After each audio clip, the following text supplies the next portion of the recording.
So much, Pastor Mata. Good morning, everyone. It's so great to be here. I honor you.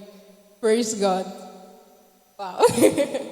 So I think the first question I have for you would be, what would you do if you get a phone call saying, oh, we've just selected you for a global opportunity. All you have to do is send us your passport. Don't worry about the cost. We are covering it. Don't worry about immigration policies. Just get ready and we'll be in touch with you. Just think about that. I will get back to the question as soon as I'm done. So when I got this invite from Pastor Mata, I was writing exams at the time, and I told her, okay, don't worry, I'll just get back to you on when I can show up. And I just knew I had to be here because she's someone I really, really, really honor a lot. So I've been given the topic, harnessing global opportunities. And to be fair, I feel like we've had so many webinars, global opportunities here and there. But the major things that God would have me highlight this morning would be how you can step into your own global opportunity where you are and in whatever industry you are in. So we've come to a decade where most of the jobs, most of the roles, they are no longer traditional anymore. You can be in Nigeria and you are leading a team in Nairobi. You can be speaking with a CTO that is in Tanzania, and all of you are just connecting all together. So basically, one thing I would like us to understand is that wherever you are seated, a global opportunity can reach you. And I would also want to highlight something. When I got the information that we're now Youth Province 20, I was in the UK at the time, I was not back in Nigeria. And then just watching all of that growth, all of that transformation, seeing that we've moved from just the Envoys HQ to having churches everywhere, to even Ikeja. And even now we have like an APICP admin, we have his wife. Like we just have like so much growth around. It's just a symbol. It's a prophetic picture of what can happen to you in your own life. So as you look at the leadership, always remember that these are symbolic things. So just look at them and remember that the God that has elevated them can do the same for you. So in having a global opportunity, what is the first thing you need to do? And I would say it's to have a global mindset. So everybody has a mindset. Like you can believe that tomorrow you'd wake up and you're the president's wife. You can believe that you'd wake up and you're maybe a governor or a governor's wife or something. And you can just believe that you wake up and then you get to your office and they tell you, oh, we've not promoted you, or you are the lead of this team or that team. And whatever it is you believe, just trust me, it's possible, because it is your imagination. You don't need to pay for it. You don't need to lobby for it. It is right within your domain. So the first thing is to have a global mindset. And I would make reference to last year. If you've been following the whole global trends on immigration, on policies, you would know that more than ever before, 2024, 2025 has been like one of the toughest years to even say, oh, you're leaving Nigeria on this sponsorship or on that sponsorship. We've just had so many immigration policies that made it look like, oh, as an African, you're guilty of some offense that we do not know about. But then, having a global mindset would help you see a door, even when people are saying there is no door. What do I mean? If you pick up your laptop, for example, you see an opportunity open, and they say, oh, you read through it, you meet all the criteria, but then they say, we do not offer sponsorship. Or they say, don't worry, if you need to move from your country to wherever you'll be resuming, we are happy to cover the cost for you. And then you think back and say, but how many people are applying for these things? What are the chances I will get picked? You see, whatever you believe is correct. If you also believe that, irrespective as this thing is the 1% of the 1%, I can be in the 1%, you're also correct. So if you believe that you can get the global opportunity, you are very correct. And if you believe that there are a certain group of people, you are also very correct. And the truth is, one thing that I've come to do this morning is to let you know that you are not too small, you are not too insignificant. Your role is not that it does not matter in this space, and whatever industry you are in, there is a global opportunity for you. So after having a global mindset, the next thing I really want you to do is to know your industry and know the opportunities available there. We have grants, we have short-term fully funded opportunities, we have fellowships, we have vacation schemes, we have like a whole lot depending on the kind of professional you are. So you can't say that you're aspiring to be in the top 1% in your industry and you don't even know the kind of opportunities that are available for you. So the next thing I want you to do as we close from this service or when you are having your next recap, ensure that you already know the kind of opportunities available in your industry. You need to be able to know what you need to prepare for. So if it's like you need to upskill, just be ready for it. So the next thing is to have a strong why and tell your story. If you are very good at something, if you are very great at something, and all you do is know in your mind that you are very great, then nobody will know. Pastor Peter, for example, he makes Papa's native. And one of the reasons we know that he's good with it is because Papa wears the clothes. And then we see the clothes on him, and Papa is always saying it. And he also looks the part. You know, you would see some fashion designers, like, you're like, are you a fashion designer? But if you see him, you cannot be in doubt. And when Papa says, oh, this is the person that makes all my native, you're like, oh yes, it matches what he has been saying. Where am I going? Tell your story. Nobody would help you to blow your trumpet. Or at least, before you get to that stage where it is now on recommendations, people are saying, get this person in the room, this person is the man for the job. Before then, you need to believe in yourself by telling your story. Whatever it is you're doing, talk about it. Have a profile. Don't say you are the quiet type. Because to be fair, like those that know me know I'm a very quiet person. I'm only extroverted around people like I'm familiar with. So don't say, oh, you are the quiet type. LinkedIn is not for you. Okay, if LinkedIn is not for you, Instagram is not for you. Instagram is not for you. Website is not for you. Facebook is not for you. X is not. What is not for you, to be fair? So please, have a strong why and tell your story. Pick one social media platform that you want to use to build your portfolio. Like, there's literally no opportunity you want to apply for today, and they will not ask you to attach at least one link to your profile. And you might think they are not checking. I would make reference to my Bank of America summer internship. When I was at the point I was applying to the Global Risk Division. And as at then, I did not even know that it was a top 1% thing. Because in the previous years, I just noticed that we had like few Africans, few Nigerians. I had no idea of the number. So I had put in my application. I had gone through the application processes, interviews and all of that. I got the offer. And then I was looking for the second Nigerian. And then as soon as we started the whole onboarding, because you do a lot of trainings, because one thing about these multinationals is the fact that they understand that you are coming into their system. So they have to be very security conscious. So they will train you a lot. They would get like the best of the best of the best. Even when it came to our immigration, our passport, I was telling Global Fire, Papa, that my passport came out in 3 working days. Or my visa rather came out in 3 working days. Like, I did not even have to go and pray about it and say, God, let them not deny me. Because they had already solicited the service of a global immigration company. So what am I saying in essence?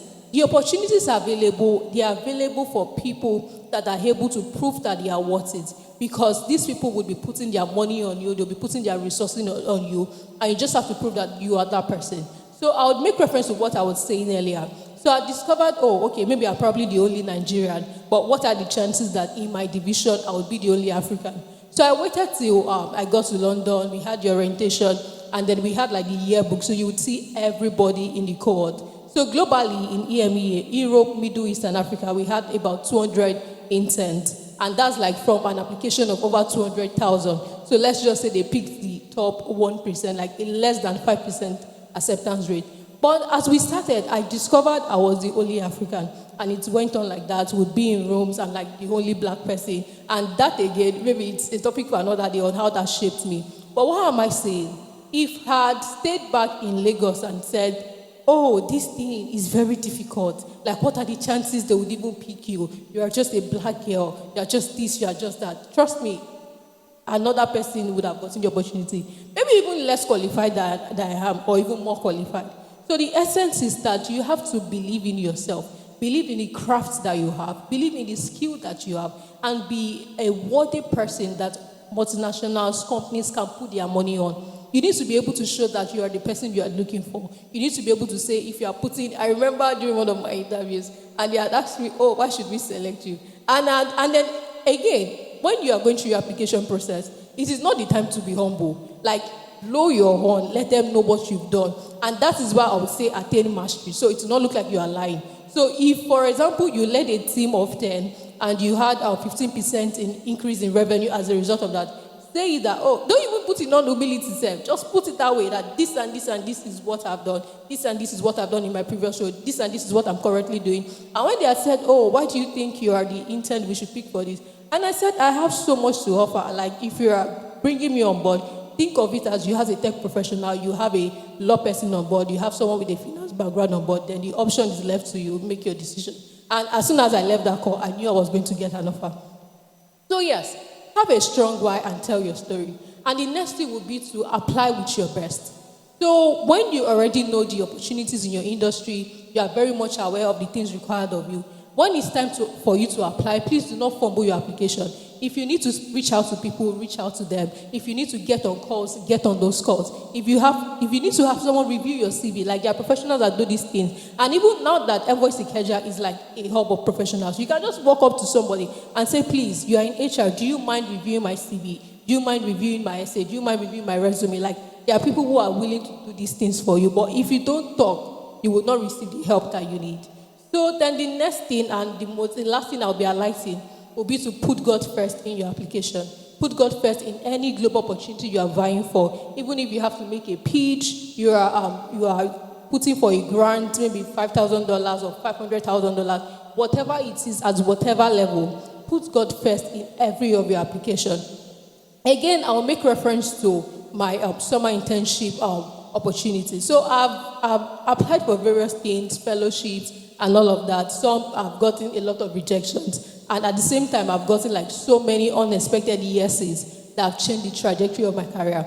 But when it got to my Bank of America one, because of the stakes involved, I mean, you are in Lagos, they are flying you all the way, they are sponsoring you at no cost, you don't have to worry. They would even give you like a settling in allowance and all of that. So they are basically saying, just don't have any worries.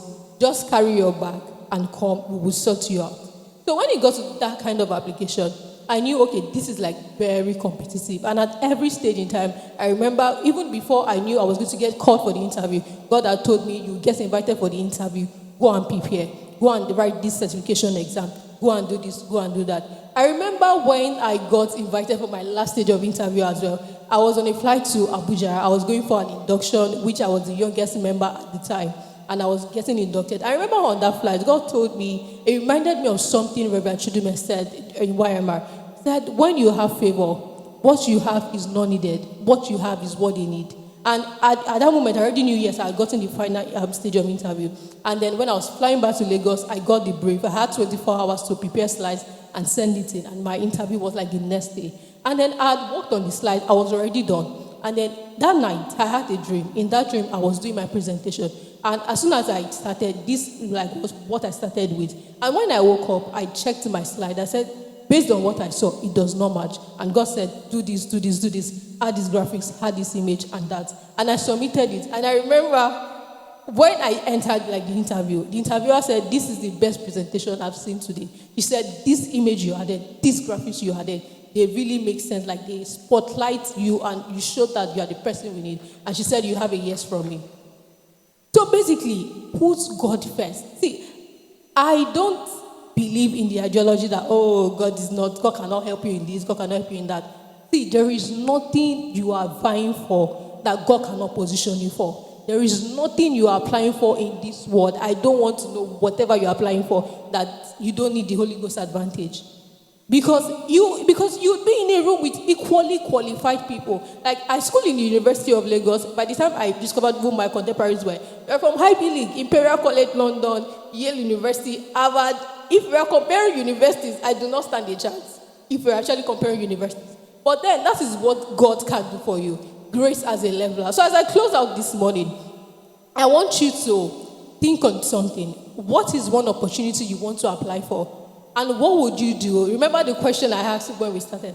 What would you do if you get a call saying, you've just been selected for this opportunity, just don't worry about the cost, we are funding you. Now, that is a picture of what is possible. And I say it because it's something I've experienced, I've lived it already.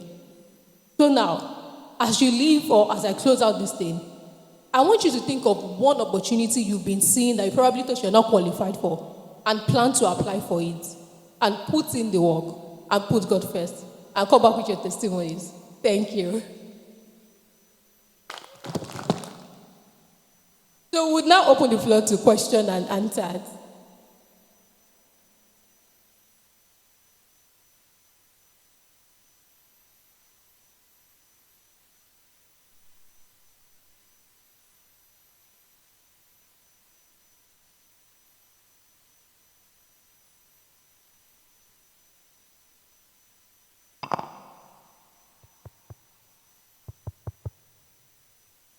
Hello, thank you so much for that session.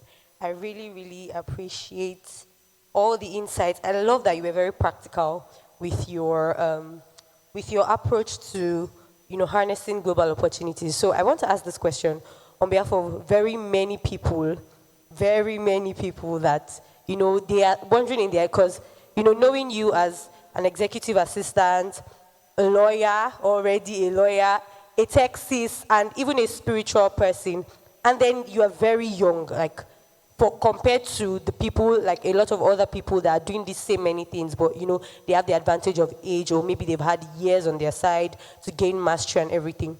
So, what would you say to a very young person, especially being in an institution like yours, Unilag, very stressful, very a lot of drama, right? So, what would you say to a young person? Because I feel like a lot of people are like, they are wondering, how do you do it? Like, how do you balance it? I know a lot of people say there is no balance. You just have to sacrifice this one for this one, do this for that. And I know there are a lot of things you would have done behind the scenes. Now, you might not even necessarily have to share with us things you've done behind the scenes, but like, what is that anchor?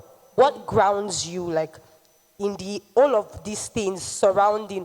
What grounds you? What holds you to your, that you don't lose yourself to the many things, that your energy is not necessarily dissipated across all borders, that you don't have a grounding or an anchor? Like, what grounds you? That's like my question. Thank you very much. That's a very profound question. And I think my first approach would be something our PICP's wife taught me, PMO. And then I think at that stage in my life, I was very overwhelmed with the many things I was doing. I was not really a new here, but I think I was still like learning to understand my role. I was very stressed by school. I was new to my tech roles as well. And then she said, you need to understand the concept of glass balls and plastic balls. Yes. She said glass balls are things that you have to do. You must not drop them, because when you drop them, they will shatter. And plastic balls are things that are not as important as your glass balls. Your plastic balls can be delegated. Your glass balls cannot. And she also said in various seasons of your life, your glass balls may become your plastic balls, and your plastic balls may become your glass balls. So tying it back to the question, first I would say is to understand the concept of prioritization. At every stage in your life, there are many things that would require your attention, but there are many things that are not as important as what you should be doing. So the first question will be, what are the things I need to be doing? For me, for example, by design, I'm a partner in purpose. So I understand that no matter the role I have, no matter the job I have, no matter how busy I get, service is something I can never take out of my life, because it's what has really rooted me. It's what has led me even to the palace. So that's, for me, is a priority. If I have two jobs and I become very busy, rather than say, oh, I'm no longer available to serve, I would resign from my page, because in fact, I already did it. I had a season of my life where I needed to focus more on school, and I had to cut down on commitment, and I resigned from a job that was paying me monthly. So understand the concept of priority. What is important for you? What do you need to do? What are your glass balls? What are your plastic balls? Also, as a young person, you need to surround yourself with people that are pictures of your possibilities, people that mirror where you want to get to. You need to have a vision of the end. And I think that's one thing that keeps me going, a vision of the end. I understand what God has said to me. I understand what God has told me. For example, He told me, be ye the me and you reach the nations. I've not even started reaching the nations. So I understand that there is somewhere I'm going. And until my life looks like it, we've not started. So understand what God has said to you. Constantly have a picture of it in front of you, and have mirror of possibilities around you. There should be people you look up to. There should be people you admire. And then understand again the concept of prioritization. Not everything will require your attention. You don't have to be in every place. You don't have to honor every invitation. But know what is integral to your calling as a person. Thank you.